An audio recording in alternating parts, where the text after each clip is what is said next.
Sejarah munculnya adzan sebagai panggilan untuk menunaikan sholat tak lepas dari Bilal bin Rabah, sahabat yang sangat dicintai oleh Nabi Muhammad SAW. Bilal, sang muazin pertama dalam Islam yang ditunjuk langsung Rasulullah mengumandangkan kalimat suci. Adzan pertama muncul pada awal-awal Nabi Muhammad dan para sahabatnya hijrah ke Madinah yang dulu bernama Yathrib. Saat di Mekah, kaum muslimin beribadah secara sendiri-sendiri tanpa ada seruan adzan.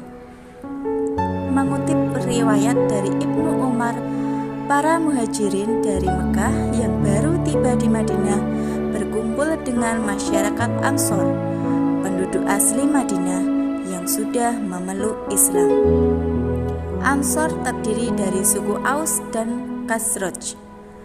Kedua suku berasal dari Yaman itu tinggal di gurun Yathrib dan sering berperan sebagai datangnya Islam.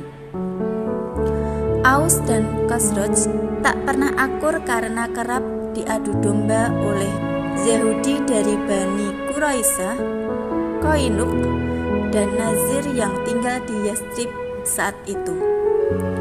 Nabi Muhammad menyatukan Aus Khazraj dan memberi gelar kepada mereka sebagai Ansarullah atau penolong agama Allah. Kaum Ansor terkenal kuat sekaligus pemberani, sehingga Nabi dan para sahabatnya yang sebelumnya kerap disakiti kafir Quraisy di Mekah kini bisa hidup tenang dalam perlindungan mereka. Ketika kaum muslimin tiba di Madinah, mereka muhajirin dan ansor berkumpul.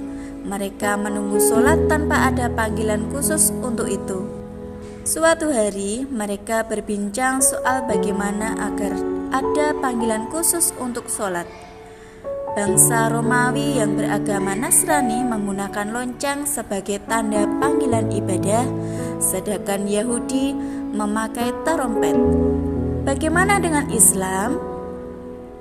Sebagian mereka berkata, gunakan saja lonceng seperti lonceng orang-orang Nasrani.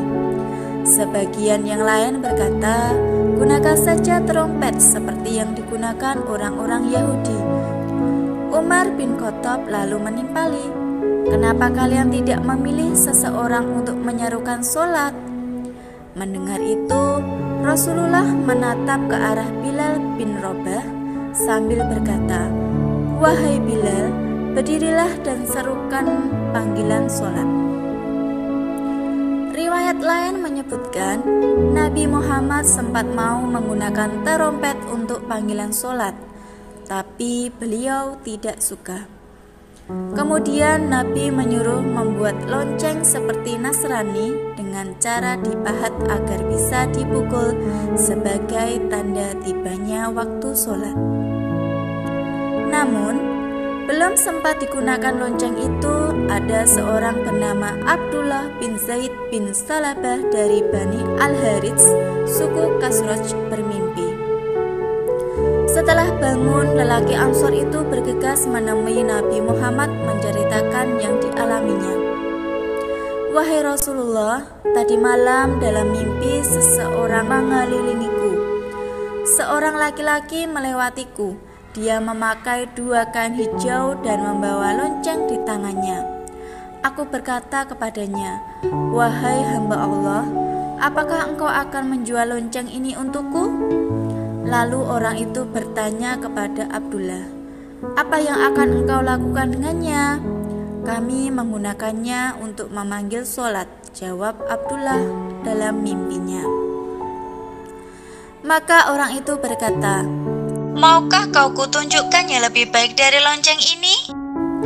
Apa itu? Tanya Abdullah lagi. Lalu orang itu mengajarkan kepadaku kalimat Allahu Akbar, Allahu Akbar, Asyhadu an la ilaha illallah, Asyhadu an la ilaha illallah, Asyhadu anna Muhammadan Rasulullah, Asyhadu anna Muhammadan Rasulullah.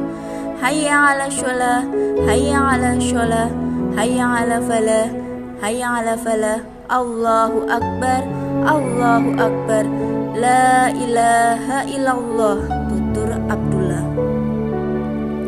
Setelah mendengar Abdullah, Rasulullah bersabda, sesungguhnya ia adalah mimpi yang benar, insya Allah. Ajarkan kepada Bilal lafaz azan itu agar dia yang azan, karena Bilal lebih nyaring dan lebih bagus suaranya darimu. Ketika Bilal bin Rabah mau mengumandangkan azan, Umar bin Khattab dan beberapa sahabat yang lain berkata kepada Rasulullah, "Wahai Nabi Allah, demi zat yang mengutusmu dengan kebenaran, sungguh aku juga bermimpi seperti itu." Mendengar perkataan Umar dan para sahabat lain, Rasulullah berkata, segala puji bagi Allah atas semua itu. Setelah peristiwa itu, azan pun dijadikan sebagai panggilan ibadah bagi kaum muslim sampai hari kiamat.